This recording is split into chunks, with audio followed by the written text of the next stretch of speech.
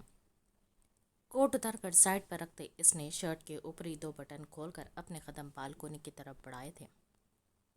آستین کو کونیوں تک فولڈ کرتے اس نے جیب سے ایک سگریٹ نکال کر لبوں سے لگایا۔ متحدہ نگاہ اندھیرے کا راج تھا۔ پورا چاند اپنی روشنی بکھیر رہا تھا، ایسے میں وہ تھا اور اس کی تنہائی اپنوں سے کوسوں دور وہ یہاں تھا۔ گہری کالی آنکھیں سرخ ہوتی جا رہی تھی۔ انگلیوں کی پوروں سے سر کو مسلتے اس نے گہرا سانس فضا میں چھوڑ اور اپنے کمرے میں آ کر بیڈ پر گرنے کے انداز میں لیٹا۔ پرسوز انداز، ماتھے پر پڑے بل، سوچوں کے گرداب میں الجھا وہ ایک دم سے مسکرایا۔ یشم یوسف زئی، اپنی حرکتوں سے باز آ جاؤ۔ موبائل نکال کر ایک نمبر ڈائل کرتے وہ خود سے بڑبڑایا تھا۔ فون پہلے ہی بیل پر ریسیو ہوا تھا اور اس کے بنا پوچھے ہی دوسری طرف والا جانتا تھا اسے کیا جواب دینا تھا۔ اس کے جواب سے مطمئن ہوتا وہ موبائل سائڈ پر رکھتے آنکھیں موند گیا، مگر آنکھوں موندے ہی کسی نے اپنا عکس اس کی آنکھوں میں بسایا تھا۔ اسٹوڈنٹ ویک ختم ہوتے ہی روٹین معمول پر آ گئی تھی۔ اپنی کلاس لے کر وہ تیزی سے باہر کی جانب بڑھ رہا تھا جب عجیب سے شور نے اس کی توجہ اپنی طرف مبذول کروائی تھی۔ اسٹوڈنٹس کا رش اور کسی کی چلانے کی آواز وہ وہیں تھی۔ اس دن والی وہ پہچان گیا تھا اور آج بھی وہ اپنی طاقت اور پیسے کا زور دکھاتی کسی کو ذلیل کر رہی تھی۔ رین کا دل کیا جا کر اس مغرور لڑکی کی سبق سکھائے، مگر بے فضول وہ اس کے منہ لگنا نہیں چاہتا تھا، اسی لیے آگے بڑھ گیا اور اس نے آگے بڑھتے ہی چیختی چلاتی آرزو ایک دم چپ ہو گئی تھی۔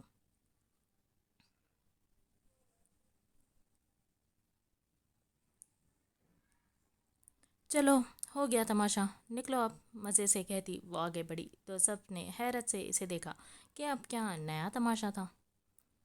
آرزو، تمہارے اس طرح کرنے سے تو کچھ نہیں ہوا، اسے پانی کی بوتل تھماتے ردا نے کہا تو وہ ایک دم کہکا لگا اٹھی۔ کچھ ہونا بھی نہیں تھا، مجھے اب سمجھ آ گیا ہے اس کھڑوس انسان سے کیسے اپنی بے عزتی کا بدلہ لینا ہے۔ خود آئے گا گھٹنوں کے بل مجھ سے معافی مانگنے۔ اس کے لہجے میں غرور تھا۔ وہ ان لوگوں میں سے تھی جنہیں سوائے اپنے کسی سے غرض نہیں ہوتی، اور ذہن اس کا اگنور کرنا ہے تو اسے آگ لگا گیا تھا۔ مگر یہ بات بول وہ اپنا مذاق نہیں بنوا سکتی تھی۔ اگر اس نے معافی نہیں مانگی تو ردا کے سوال پر وہ بے ساختہ ہنسی، تو اس کی سزا اس کا خاندان بھگتے گا۔ ردا کو جواب دیتے وہ اپنی جگہ سے اٹھی تو ردا اسے دیکھ کر رہ گئی۔ آ گئی آپ کو میری یاد آپ عارفہ کے گلے عائشہ نے شکوہ کیا تو عارفہ بے اختیار ہنس دی تھی۔ ارے چندہ، عمرہ کرنے جانا ہے تو جو ادھورے کام ہیں ان میں بزی تھی، اور پھپھو آپ سے ایک اہم بات بھی کرنی تھی۔ عائشہ کو جواب دیتے وہ کوثر بیگم کی جانب متوجہ ہوئی۔ پہلے چائے پی لیں آپ، ٹھنڈی ہو جائے گی۔ چائے کا کپ رکھتے بنفشی اس کے پاس بیٹھی تو عارفہ نے مسکرا کر اس کا ہاتھ تھاما۔ پھپھو، میں عمرہ کرنے جا رہی ہوں، مگر آفس میں مجھے اپنی جگہ کسی کو رکھ کر جانا ہے، اور آپ تو جانتی ہیں میں کسی پر بھروسہ نہیں کر سکتی۔ تو کیا بنفشے 1 مہینے کے لیے میری جگہ آفس جوائن کر سکتی ہیں؟ عارفہ کی بات پر وہ بری طرح چونکی تھی۔ اس کا خواب یوں پورا ہوگا اس نے سوچا نہیں تھا۔ بچے، مجھے تو کوئی اعتراض نہیں، تم اپنے پھپھا سے اجازت لے لو۔ کوثر بیگم نے بال اپنے شوہر کے کوٹ میں پھینکی، مگر سامنے بھی عارفہ تھی۔ اس کی صلاحیت سے تو ہر کوئی متاثر تھا، اور پھر اس نے اپنے طریقے سے عبدالعزیز صاحب کو منایا، اور پھر یہ طے ہو گیا کہ بنفشی اس کی جگہ سنبھالے گی۔ وہ خوش تھی، بے تحاشا خوش، یہ جانے بغیر کہ آنے والا کل اس کے لیے ایک نیا موڑ لانے والا ہے۔ ہمت کیسے ہوئی میری اجازت کے بغیر میٹنگ کینسل کرنے کی؟ فائل زور سے ٹیبل پر پھینکتے وہ چلایا تو سامنے کھڑے بیگ صاحب نے بے بسی سے اسے دیکھا۔ سر، وہ بڑے سر؟ کیا بڑے سر؟ ہاں۔ ان کی بات کاٹتے اس نے پیپر ویٹ زور سے زمین پر پھینکا تھا۔ مسٹر بیگ، آج کے بعد میرے معاملات سے انہیں جتنا ہو سکے دور رکھے گا، اور آئندہ کے بعد جو ہوگا یہاں میری مرضی سے ہوگا، بڑے سر کی مرضی سے نہیں۔ ایک ایک لفظ چبا کر کہتے اس نے انہیں جانے کا اشارہ کیا۔ ان کے جاتے ہی اس نے اپنا دھیان لیپ ٹاپ کی جانب کیا تھا۔ نگاہ لیپ ٹاپ پر جمائے مٹھی ہونٹوں پر رکھے وہ انہماک سے کام میں مصروف تھا، جب آفس کا ڈور اوپن ہوا اور کوئی اندر آیا۔ اس بات پر آگ برسا رہے ہیں آپ محترم؟ واسق کے سوال پر اس نے واسق کا سوال بری طرح سے اگنور کیا تو وہ گہری سانس بھر کر رہ گیا۔ یہ روڈ پر شیلٹر لگانے کا حکم کس خوشی میں صادر کیا گیا ہے؟ سامنے چیئر پر بیٹھتے واسق نے آئی برو اچکاتے اس سے سوال کیا تو اس کے سوال پر یشم نے نگاہیں اٹھا کر اسے دیکھا۔ کیا میں تیرے آگے جواب دہ ہوں؟ اس کے انداز میں سوال کرتے وہ سیدھا ہو کر بیٹھا تو واسق نے بھرپور گوری سے اسے نوازا۔ کچھ وقت پہلے ہی آپ پاکستان آئے ہیں، اپنے گاؤں جانے کے بجائے آپ نے کام کو ترجیح دی، اور اب آپ کو خدمت خلق کا بھی شوق چڑھا آیا ہے۔ واہ، کیا بات ہے یشم یوسف زئی صاحب آپ کی! ایک ایک قدم چبا کر کہتا وہ یشم کو مسکرانے پر مجبور کر گیا۔ میرے بارے میں اتنی اہم معلومات آپ نے رکھی، میں آپ کا شکر گزار ہوں۔ اب آپ برائے مہربانی اپنا یہ منحوس چہرہ یہاں سے گم کریں، اور اپنے بڑے صاحب کو بتا دیں کہ میرے معاملات سے دور رہیں، ورنہ انجام کے ذمہ دار وہ ہوں گے، میں نہیں۔ یشم، اتنے سال گزر گئے ہیں، بس کر دیں۔ ان نفرتوں میں کچھ نہیں رکھا۔ اگر نفرتوں میں واقعی کچھ نہیں رکھا ہوتا نا واسق، تو یہ پوری دنیا نفرتوں کی آگ میں جل کر ایک دوسرے سے لڑنا رہی ہوتی، ایک دوسرے کو تباہ کرنے کے در پر نہ ہوتی۔ اس سب کے پیچھے ایک ہی جذبہ چھپا ہے، اور وہ ہے نفرت، اور میں اس شخص سے اتنی ہی نفرت کرتا ہوں کہ اس شخص کی شکل دیکھنا بھی مجھے گوارا نہیں۔ سپاٹ لہجے میں کہتے وہ اسے لاجواب کر گیا۔ پڑھائی ختم ہو چکی تھی اور آگے بڑھنے کا اس کا ارادہ اس کی شادی نے ختم کر دیا تھا، لیکن وہ خوش تھی، 1 مہینے کے لیے ہی صحیح، مگر وہ جاب کرنے والی تھی۔ عارفہ عمرہ کرنے جا رہی تھی اور بابا سے اس نے ہی پرمیشن لی تھی۔ جانے سے پہلے وہ اسے اپنی جگہ پر سیٹ کر کے جانا چاہتی تھی تاکہ اسے کام آ جائے، اس لیے آج وہ اس کے ساتھ جانے کے لیے تیار تھی۔ بلیک شرٹ اور ٹراؤزر کے ساتھ میچنگ دوپٹہ لیے وہ بالکل تیار تھی۔ اپنا خیال رکھنا اور محتاط رہنا بیٹا، عارفہ ایک عرصے سے جاب کر رہی ہوں، اس لیے میں نے اور تمہارے بابا نے حامی بھر لی، مگر اپنی حفاظت خود کرنی ہے۔ کچھ وقت بعد شادی ہے تمہاری تائی تو بہت خوش ہے اس نوکری کا سن کر، اور یہی بات مجھے مطمئن کر رہی ہے۔ آپ بے فکر رہیں امی، ایسا کچھ نہیں ہوگا، میں بہت خوش ہوں، سچ میں آپ سوچ بھی نہیں سکتی۔ خوشی اس کے ہر ایک انداز سے عیاں تھی۔ اچھا، اب جلدی سے چادر کو، عارفہ آتی ہی ہوگی۔ اس کا ماتھا چومتے وہ باہر بڑھ گئی تھی تو ان کے جاتے ہی اس نے ایک بار پھر اپنا جائزہ لیا، جلدی سے چادر اوڑھی۔ وہ باہر آئی تو سامنے ہی عارفہ صوفے پر براجمان تھی۔ اسے دیکھتے ہی وہ اپنی جگہ سے اٹھی تو بنفشی بھی اس کے ہی ہم قدم ہوئی تھی۔ عارفہ بھی تھینک یو سو مچ، کوئی تھینک یو نہیں، تم میں تو اتنی ہمت ہے نہیں کہ پھپھا کے سامنے اپنی خواہش کا اظہار کرو، اس لیے میں نے ہی یہ کام سر انجام دے دیا۔ عارفہ کی بات پر وہ سر ہلا کر رہ گئی۔ گاڑی آفس کی بلڈنگ کے سامنے رکی تو اتنی بڑی بلڈنگ دیکھ کر اس کے چہرے کے تاثرات تبدیل ہوئے۔ کراچی میں رہنے کے باوجود وہ سوائے گھر سے کالج اور کالج سے گھر کے کہیں نہیں گئی تھی۔ عارفہ کی ہمراہی میں اندر آتے وہ کافی متاثر ہوئی تھی۔ آفس کا ایک ایک کونا دیکھنے سے تعلق رکھتا تھا، کانچ کی دیواروں کے پیچھے کام کرتے لوگ۔ لفٹ کی مدد سے وہ لوگ اوپری منزل پر آئے تو عارفہ اسی لیے ایک کمرے میں آئی جہاں عارفہ کی ڈیسک تھی اور اسی کے ساتھ سامنے گلاس وال جس کے پیچھے سے اسے کچھ بھی نظر نہیں آیا۔ آپ ہی یہ اس وال کے پیچھے کیا ہے؟ یہ میرے باس کا آفس ہے اور تم ان کے سارے کام کرنے کی پابند ہو۔ جو کام میں کرتی ہوں وہ تمہیں کرنے ہوں گے۔ عارفہ نے بتانے کے ساتھ ساتھ ایک ڈائری اس کے حوالے کی۔ اور ایک بات، انہی کام میں کوئی غلطی برداشت نہیں، بندے کو کھڑے کھڑے فائر کر دیتے ہیں، اوپر سے اس جیسا کھڑوس انسان۔ پورا دن اس کا ہر چیز کو سمجھنے میں لگا تھا۔ وہ خوش تھی، پرجوش تھی، وہیں ایک ڈر بھی تھا، مگر وہ اس ایک مہینے میں اپنی خواہش کو پورا کرنا چاہتی تھی۔ آگے بڑھنے کی خواہش تو شاید کبھی پوری نہ ہو سکے، مگر وہ یہاں خود کو ثابت کرنا چاہتی تھی اور اس بات کا اس نے خود سے وعدہ کیا تھا۔ ریسٹورنٹ میں بیٹھا وہ مسلسل موبائل کو دیکھ رہا تھا جیسے کسی کے میسج کا انتظار ہو۔ اف، ایک تو یہ ان امیر زادوں کا بھی کوئی حال نہیں، بندہ انتظار کرتے کرتے سوکھ جائے۔ گھڑی کو دیکھتے وہ بیزاری شکل بنائے ادھر ادھر دیکھ رہا تھا جب سامنے سے اسے وہ آتی نظر آئی۔ اسے دیکھتے ہی ہر چیز پر چھائی بیزاری فوراً غائب ہوئی، چہرے پر مسکراہٹ لاتا وہ اپنی جگہ سے کھڑا ہوا تھا۔ وحش، تم تو واقعی وقت کے پابند ہو۔ اپنی سیٹ پر بیٹھتے وہ مسکرا کر بولی تو وہ ہنس دیا۔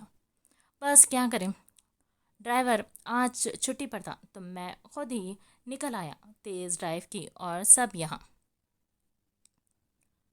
خوش مزاجی سے کہتے اس نے سامنے بیٹھی جدید تراش خراش کے کپڑوں میں ملبوس سنبل کو دیکھا جو ایک ادا سے بال جھٹکتے پیچھے کو ہو کر بیٹھی تھی۔ اس کے ہاتھ میں موجود گھڑی چیخ چیخ کر اپنی قیمت بتا رہی تھی۔ وحاج، یہ تمہارے لیے میں دبئی سے لائی تھی، مجھے امید ہے تمہیں پسند آئے گا۔ یہ گفٹ بیگ اس کے سامنے رکھتے وہ وحاج کے ہاتھ پر ہاتھ رکھ کر بولتے اسے کرنٹ سا لگا گئی۔ ارے جان، اس کی کیا ضرورت تھی، تم آ گئی واپس، یہی میرے لیے بہت ہے۔ ویسے میں نے سوچ لیا ہے اس بار کینیڈا ٹور پر جاؤں گا تو تمہیں ساتھ لے کر جاؤں گا۔ اس کے ہاتھ پر گرفت مضبوط کرتا وہ خوشگوار لہجے میں کہتا کھانا آرڈر کرنے لگا۔ بل میں پے کروں گی۔ اس سے پہلے وہ کچھ آرڈر کرتا وہ فوراً سے بول اٹھی، اور بھلا اندھے کو کیا چاہیے، دو آنکھیں۔ تھوڑی تگ و دو کے بعد وہ راضی ہو گیا، اور پھر اس ملاقات کے بعد اس نے کون سا دوبارہ اس لڑکی سے ملنا تھا۔ اچھا خاصا ڈنر اور پھر اس سے مہنگا ترین تحفہ وصول کرتے وہ خوش پاش سا گھر میں داخل ہوا، مگر سامنے بیٹھے اپنے باپ کو دیکھتے ہی اس نے چہرے کے تاثرات بگڑے تھے۔ یہ وقت ہے گھر آنے کا، ٹائم دیکھا ہے کیا ہو رہا ہے؟ اگر یوں ہی آوارہ گردی کرنے ہیں تو بتا دے مجھے تاکہ میں دوسروں کے آگے شرمندہ نہ ہوں۔ تجھے کہا تھا سیٹ کے پاس چلے جانا، تیری نوکری کی بات کی ہے، مگر مجال ہے جو تجھے کچھ سمجھ آ جائے۔ بس کر دو یار، ابا ابھی گھر میں آیا بھی نہیں ہوں، تم شروع ہو گئے۔ اور تو کیا کروں، شادی ہے تیری اور تجھے کام نہیں کرنا، کیا کھلائے گا اسے؟ اس کا بس نہیں چل رہا تھا آج وہاج کی چترول کر جائے۔ میں نے نہیں کہا تھا کہ میری شادی اس سے کرواؤ، اب آئے گی تو خود ہی کمائے اور کھائے، اماں بھی تو سلائی کرتی ہے، وہ بھی کر لے گی۔ وہ ڈھیٹ بنا آج ہر حد پار کر رہا تھا۔ میرے سر پر لاد دیا ہے اسے، ارے عجیب کوئی دبو سی تو ہے، کوئی ڈھنگ نہیں ہے، نہ بات کرنے کی تمیز ہے، اور لے کر میرے گلے باندھ رہے ہیں اسے۔ چپ ہوں تو ابا چپ ہی رہنے تم، خود لا رہے ہو تو خود ہی کھلانا اسے، میری ذمہ داری نہیں ہے وہ۔ تڑک کر انہیں کہتا وہ سیڑھیاں چڑھتا اوپر چلے گیا، اور اس کی بات پر وہ سر تھام کر رہ گئے۔ وہاج کے ابا پریشان نہ ہوں، دیکھنا شادی کے بعد سب ٹھیک ہو جائے گا۔ ان کو پریشان دیکھ انہوں نے دلاسا دیا۔ لوگ اپنے بگڑے بیٹے کی شادی کروانے پر بضد ہوتے ہیں کہ آنے والی اسے ٹھیک کر دے گی، مگر اس چکر میں آنے والی کا پورا مستقبل روتے سسکتے گزرتا ہے، اور یہی بات یہاں لوگوں کو سمجھ نہیں آتی۔ اپنی خراب اولاد کو سدھارنے کے چکر میں وہ دوسروں کی بیٹی کی زندگی داؤں پر لگا دیتے ہیں۔ اپنے آفس میں بیٹھا وہ لیپ ٹاپ پر نظریں جمائے بیٹھا تھا۔ کچھ دیر بعد اس کی ایک میٹنگ تھی۔ اہم پوائنٹس پر نظر ڈالتے اس نے انٹرکام سے کافی منگوائی اور واپس سے اپنے کام میں مصروف ہو گیا۔ ایک ہاتھ گال پر ٹکائے دوسرے سے کی بورڈ چلاتے وہ حد سے زیادہ مصروف تھا جب ڈور ناک ہونے کی آواز نے اس کی توجہ اہم کام سے ہٹائی تھی۔ یس، باہر والے کو اندر آنے کی پرمیشن دیتا وہ واپس سے اپنے کام میں مصروف ہوتا جب کسی نے اس کی ٹیبل پر کافی کا مگ رکھا تھا اور کافی کا مگ رکھتے کپ کپاتے ہاتھوں نے بہت اچانک ہی اس کی توجہ اپنی طرف کھینچی تھی۔ اس نے سر اٹھا کر سامنے دیکھا جو جیسے اسے لگا وقت تھم سا گیا ہوں۔ کی بورڈ پر چلتا اس کا ہاتھ ساکت ہوا تھا۔ وہ سامنے تھی۔ کیا یہ خواب تھا یا اس کا وہم؟ وہ سمجھ نہیں سکا، مگر اسے یوں اپنے اتنے قریب دیکھ کر وہ سانس لینا بھول گیا تھا۔ سر، آپ کی کافی۔ اس کی نظروں سے گھبراتے اس نے جلدی سے کافی اس کے سامنے رکھی تھی۔ وہ نہیں جانتی تھی کیوں، مگر اس شخص کی نظروں نے اسے اچانک سے بوکھلا دیا تھا۔ کافی رکھتے ہی وہ جیسے ہی واپس کے لیے تو اسے ہوش آیا۔ اپنی بے اختیاری پر شرمندہ ہوتے یشم نے اسے پکارا، آپ یہاں؟ مس عارفہ کہاں ہیں؟ اتنا نرم لہجہ اگر کوئی دوسرا سنتا تو یقیناً بے ہوش ہو جاتا۔ سر، وہ مس عارفہ عمرہ کرنے۔ اٹس اوکے، میں سمجھ گیا۔ اس کی گھبراہٹ دیکھتے وہ اسے ٹوک گیا۔ آپ جا سکتے ہیں۔ اجازت ملتے ہی وہ تیر کی تیزی سے باہر اپنی سیٹ پر آئی تھی۔ دل بری طرح سے دھڑک رہا تھا۔ جو کچھ عارفہ نے اسے باس کے بارے میں بتایا تھا، اسے جاننے کے بعد اس کا خوف زدہ ہونا بنتا بھی تھا۔ یا اللہ، یہ تو دیکھنے میں ہی اتنے کھڑوس ہیں۔ دل پر ہاتھ رکھتے اس نے خود کو پرسکون کیا اور پھر سارا دھیان اپنے کام پر لگا دیا۔ عارفہ کی ساری باتوں پر دھیان میں رکھنے اس نے پھر سے اپنا کام شروع کیا تھا۔ سر، آپ نے بلایا؟ کمرے میں داخل ہوتے بیگ صاحب نے اس سے سوال کیا جو نہ جانے کیا سوچنے میں مصروف تھا۔ ان کی آواز پر چونکا۔ ہاں بیگ صاحب، یہ جو باہر لڑکی ہے یہ کون ہے؟ مطلب پچھلے ہفتے تو یہ نہیں تھی۔ سر، میں نے آپ کو بتایا تھا نا کہ آپ کی اسسٹنٹ جو ہے وہ عمرہ کرنے جا رہی ہیں، تو میں نے آپ سے بات کی تھی کہ وہ اپنی جگہ اپنی کزن کو بھیجے گی۔ مسٹر بیگ کے یاد دلانے پر اسے یاد آیا اسے یہ پتا تھا کہ اس کی اسسٹنٹ جا رہی ہے، مگر اس کی جگہ کون آئے گا اس بات کا اسے ذرا بھی اندازہ نہیں تھا۔